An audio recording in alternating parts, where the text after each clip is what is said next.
Hello students, मैं BP Singh आज आपके लिए ऑटोमॉर्फिज्म का नेक्स्ट लेक्चर लेके आया हूं। ये group theory and ring theory का फर्स्ट यूनिट है और इसमें आज मैं आपको लेक्चर 5 बताऊंगा। हालांकि लेक्चर 1 में मैंने सब कुछ दिखा दिया है कि लेक्चर 2 में कौन कौन सी थ्योरम थी, लेक्चर 3 में कौन कौन सी थ्योरम है और लेक्चर 4 में कौन कौन सी थ्योरम है। ये तीनों लेक्चर की मैंने सारी थ्योरम्स लेक्चर 1 में बताई थी। तो उम्मीद करता हूं लेक्चर 4 तक आपने कवर कर लिया होगा। फिर आप अगर प्लेलिस्ट देख रहे होंगे तो लेक्चर 11, 12, 13 तो उनके मैं थंबनेल चेंज करता हुआ जा रहा हूं, क्योंकि जो थ्योरम वेरी वेरी इंपॉर्टेंट रह गई थी वो भी मैं अब आपके लिए लेकर आ रहा हूं। तो स्वाभाविक है थंबनेल चेंज हो जाएंगे, क्योंकि मैं अब आपको यूनिट वाइज जो है वीडियो देने वाला हूं। तो आज लेक्चर 5 है। लेक्चर 5 में हम डिस्कस करेंगे इनफाइनाइट साइक्लिक ग्रुप। ये भी ऑटोमॉर्फिज्म का ही एक पार्ट है। वैसे थर्ड सेमेस्टर में हमने साइक्लिक ग्रुप को बखूबी डिफाइन किया है। आज हम यहां इनफाइनाइट साइक्लिक ग्रुप के साथ साथ एक टॉप मोस्ट थ्योरम भी देंगे। 100% इंपॉर्टेंट थ्योरम है। फिर उसके बाद यह भी बताएंगे आज आपको हम कि लेक्चर 6 में जो टॉप मोस्ट थ्योरम थी वो कौन सी थी, लेक्चर 8 में जो टॉप मोस्ट थ्योरम थी वो कौन सी है। उसके बाद हम बताएंगे आपको कैरेक्टरिस्टिक सब ग्रुप। तो उम्मीद करते हैं आज का लेक्चर आपको जरूर पसंद आएगा और मेरे बच्चों में जीरो लेवल से लेके चलता हूं। पूरी कोशिश करूंगा कि एक एक पॉइंट यानी हर डाउट आज आपका आज ही क्लियर हो।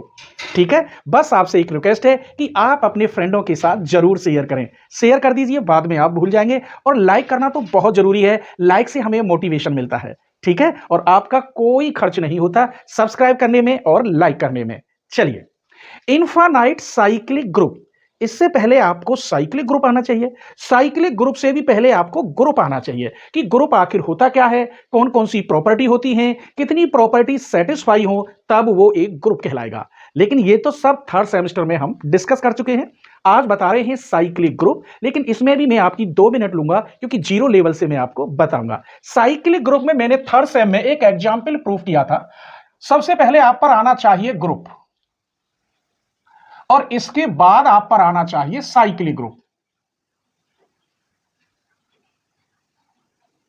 ये दो बात तो आप जानते ही होंगे। अब साइक्लिक ग्रुप का एक एग्जाम्पल लेते हैं, छोटा सा, उसे प्रूफ नहीं करूंगा। मैंने ये एग्जाम्पल प्रूफ कराया है थर्ड सेम में 1 omega omega square as omega q equal to 1। एक और कराया था 1 - 1 I - I as I4 equal to 1। ये दोनों मल्टीप्लिकेटिव से ग्रुप प्रूफ कराए थे। अब ग्रुप तो ये है, लेकिन साइक्लिक कैसे होंगे। अब साइक्लिक ग्रुप के लिए इनमें से कोई एक एलिमेंट जनरेट करे इस ग्रुप को, तभी हम साइक्लिक कहते हैं। वो कैसे कर सकता है? अगर इसको मैं लिखना चाहता हूं तो इसे मैं ऐसे लिख सकता हूं, ओमेगा स्क्वायर क्यू 4 5 6। कहां तक ले जाइए? इनफाइनाइट। तो ये एक एलिमेंट से तो मैंने जनरेट किया और इनफाइनाइट तक हो गया। इसका मतलब अब आप कहेंगे सर ये ओमेगा 6 कहां है इसमें? इसमें तो ये 3 ही एलिमेंट है। तो चलिए ओमेगा 6 को अगर हम ऐसे लिख दें तो कोई परेशानी नहीं। और ओमेगा क्यू की वैल्यू 1, 1 का स्क्वायर 1, ये रहा 1। आप कहेंगे सर ओमेगा 5 कहां है? ओमेगा 5 को लिख सकते हैं ओमेगा क्यू ओमेगा स्क्वायर, इसकी वैल्यू 1 होती है तो ओमेगा स्क्वायर, ये रहा। सारे एलिमेंट इसी में मिल जाएंगे। इसका मतलब ये एक जनरेट कर रहा है इस ग्रुप को। कौन सा नंबर एलिमेंट है? ओमेगा। और जिस ग्रुप में जनरेटर होता है वही साइक्लिक ग्रुप होता है। एक और बात, जनरेटर साइक्लिक ग्रुप में 2 हो सकते हैं, 2 से ज्यादा नहीं। आइए दूसरा इसमें कैसे बनेगा वो भी चेक करते हैं। इसी को मैं ऐसे भी लिख सकता हूं मेरे बच्चों, ओमेगा स्क्वायर के ऊपर स्क्वायर, स्क्वायर के ऊपर क्यू, स्क्वायर के ऊपर 4, स्क्वायर के ऊपर 5, ऐसे ही लिख लीजिए। अब मुझसे आप कहेंगे सर ये वाला नंबर या ये बताइए ये कहां है इसमें? इसमें तो है नहीं, ओमेगा स्क्वायर तो है, ये नहीं है। तो ये है ओमेगा 4। और ओमेगा 4 को मैं लिख सकता हूं मेरे बच्चों ओमेगा ओमेगा क्यू, इसकी वैल्यू 1, तो क्या बचा? ओमेगा। तो इसकी वैल्यू ओमेगा है, ये लिख रही। आप कहेंगे सर इसका मान कहां है? तो इसे मैं लिख सकता हूं ओमेगा 6 और इसे omega cube into omega cube 1.1, क्योंकि इसकी वैल्यू 1 है। 1.1 यानी 1, तो 1 ये रहा, तो इसकी वैल्यू 1। अगर आप इसे ऐसे ही खोलेंगे तो मेरे बच्चों यही 3 नंबर आएंगे इसमें, चौथा कोई नंबर नहीं आ सकता। हमने यहां क्या सीखा कि किसी ग्रुप में जो एक एलिमेंट से जनरेट हो कोई भी ग्रुप एक एलिमेंट से जनरेट हो तो वो साइक्लिक ग्रुप कहलाता है, और इनफाइनाइट है तो ये इनफाइनाइट साइक्लिक ग्रुप। और साइक्लिक ग्रुप में कितने जनरेट हो सकते हैं? दो ही जनरेटर हो सकते हैं। जैसे यहां ओमेगा जनरेटर है तो इसमें ओमेगा स्क्वायर जनरेटर है। कहने का मतलब इस ग्रुप के दो जनरेटर हुए, ओमेगा और ओमेगा स्क्वायर। ऐसे ही इस ग्रुप के मेरे बच्चों दो जनरेटर हुए, आई और माइनस आई। ये मैं इसलिए बता रहा था कि शायद आप भूल गए हो। क्लियर? अब बात आती है जो हम अगला टॉपिक पढ़ा रहे हैं, automorphism group of infinite cyclic group. चलिए, तो क्या हम बता रहे हैं आपको? ऑटोमॉर्फिज्म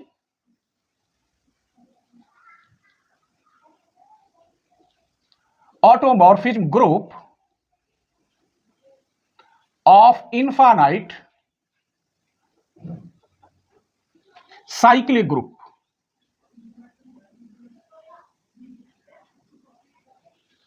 तो इसमें मैं एक जी से यहां डिनोटेड करूंगा। जी एक साइक्लिक ग्रुप है, मान लीजिए उसका जनरेटर ए है, ये लाइन लिख रहा हूं। सॉल्यूशन देखिए इसका, यहां से शुरू कर रहे हैं। मान लीजिए let G be a an infinite cyclic group.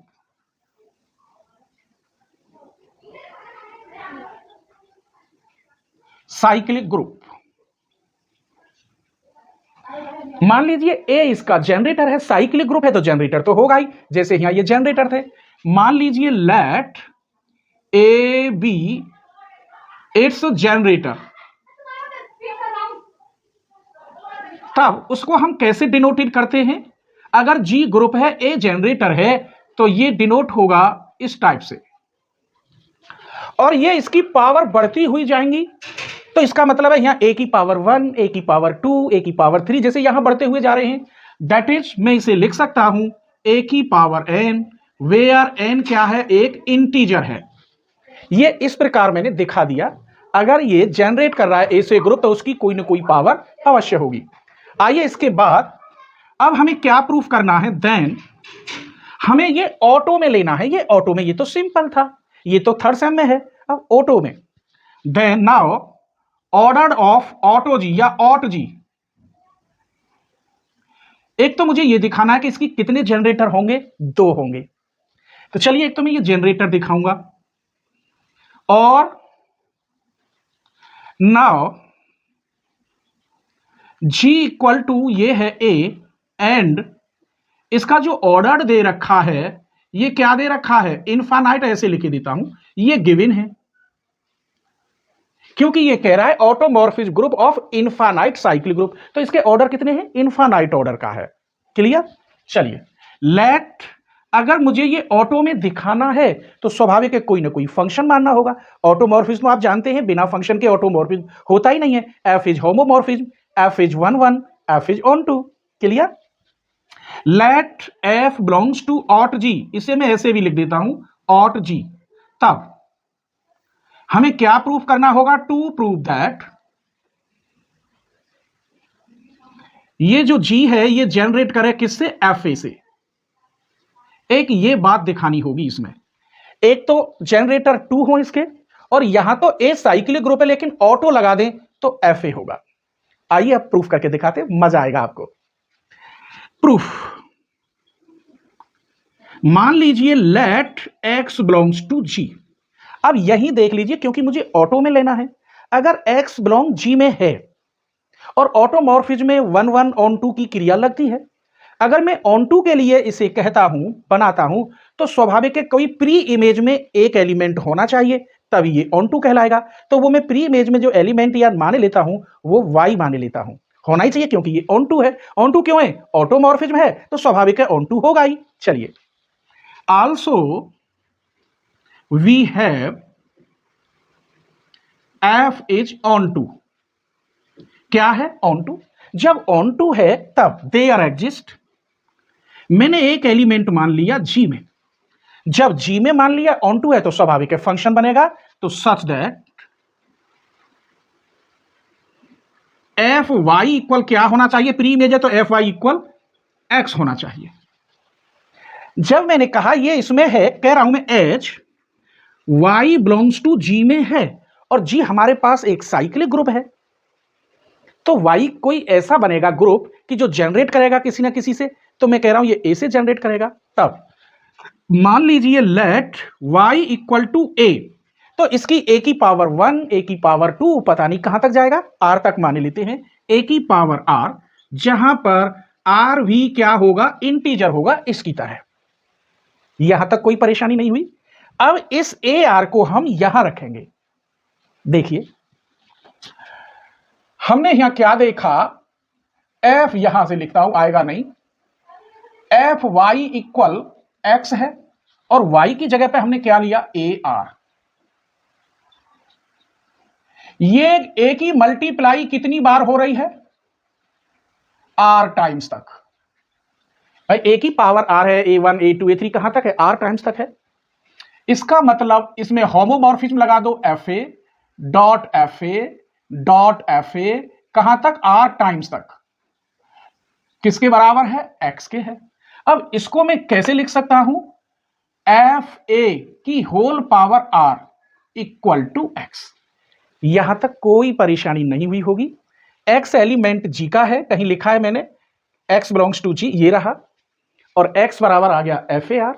स्वाभाविक है ये भी एक साइक्लिक ग्रुप होगा और जो जनरेट करेगा एफ ए से, और कितने टाइम्स होगा, r तक होगा। क्लियर। देखिए इसका मतलब यह हुआ, मैं लिखे देता हूं, एवरी एलिमेंट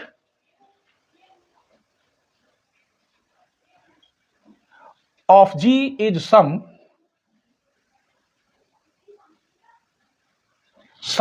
इंटीजर पावर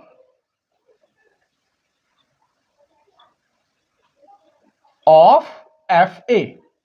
इसी को लिखा है every element of G, G का प्रत्येक एलिमेंट इज सम इंटीजर, कुछ इंटीजर्स की जो पावर रखेगा वो किसकी होंगी, एफ ए की। इसका मतलब यह हुआ कि जो हमारा जी था वो जनरेट होगा 100% एफ ए से। तो हम इसको प्रूफ कर चुके हैं। अभी हमें यह भी लेना है कि इसके जनरेटर दो होते हैं, यह भी दिखाना है। चलिए, we have every infinite cyclic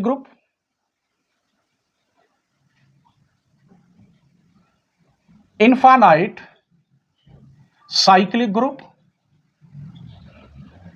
have only two generator।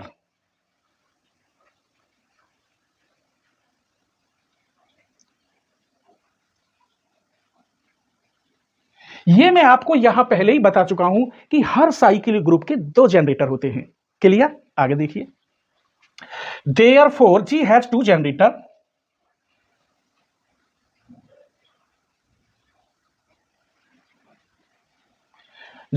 नेमली, मान लीजिए वो है A एंड A इनवर्स। इसका मतलब ये हुआ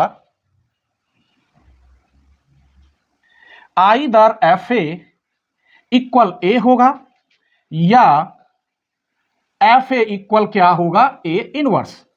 ये दोनों ही जनरेटर हो जाते हैं। इसका मतलब ये हुआ f has only two choice. कितनी चॉइस होंगी, टू चॉइस। इसका मतलब ये हुआ order of aut G less than and equal to, दो से कम या दो हो सकती हैं, यही मैंने दिखाया था। तो उम्मीद करता हूं ये छोटा सा टॉपिक आपको बहुत पसंद आएगा। बस आपसे रिक्वेस्ट है कि आप अपने फ्रेंडों को शेयर करें। आपने कभी ये नहीं सोचा होगा कि एक वीडियो बनाने के लिए हमें कितनी मेहनत करनी पड़ती है, और मैं अपने व्यूअर्स और मेंबर्स के लिए कुछ भी कर सकता हूं।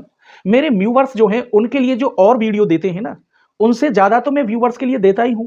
अब आप ही सोचिए, जब मैं आपको 90% दे दूंगा तो मुझे कुछ ना कुछ दक्षिणा तो चाहिए। नहीं, मेरी यहां खुद कोचिंग बंद हो जाएगी। अगर सारी वीडियो आपको फ्री में दे दूं तो मुझ पर कोचिंग कौन करेगा, कोई नहीं करेगा। इसीलिए मैंने मेंबरशिप लगाई है। अगर आपको फुल वीडियो चाहिए इसकी तो मेंबरशिप ले लीजिए। एक बुक की कीमत है मात्र 399 रुपए में। अगर आप मेंबरशिप ले लेते हैं तो पूरा चैनल आपके लिए खुल जाएगा 1 महीने के लिए, और 1 महीने में आप कितना भी पढ़ लीजिए, कुछ भी कर लीजिए।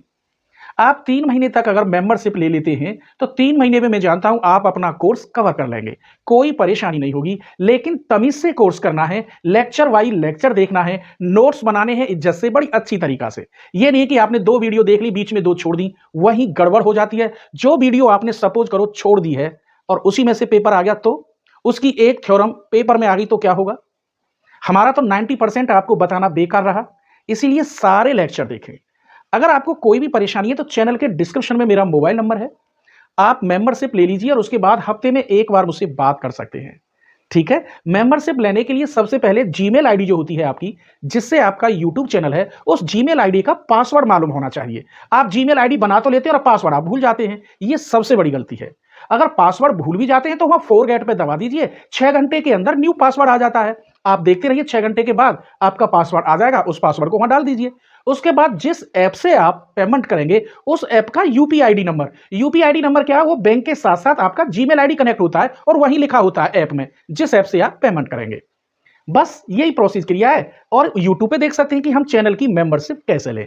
ठीक है? स्क्रीनशॉट ले लीजिए और 100% इंपॉर्टेंट जो थ्योरम दे रहा हूं उसे भी देख लीजिए।